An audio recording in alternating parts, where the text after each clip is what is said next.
It's a major discussion but a small discussion.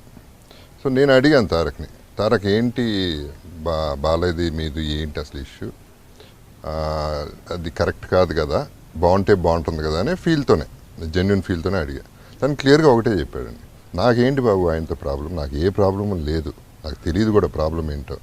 ఆయన నా father brother, ఆయన నా ఫాదర్ లాంటి ఆయన, నాకేంటి ఎట్టా గొడవ ఉంటుంది, నేను ఎందుకు పెట్టుకుంటాను మనసులో, ఎప్పటికైనా నేను ఐఎమ్ ఓపెన్ టు ఎనీథింగ్ అనేది క్లియర్గా విచ్ ఐ రియలీ లైక్డ్ అని.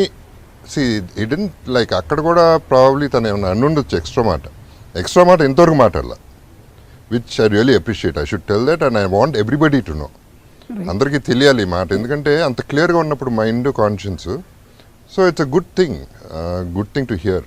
అండ్ నేను కూడా అవుట్ ఆఫ్ ద వే వెళ్ళి ట్రబుల్ చేయడం, యాక్చువల్లీ ఫస్ట్ టైం తారక్ రూమ్లో వెళ్ళి కూర్చోవడం probably is the first person. నేను అసలు వెళ్ళను.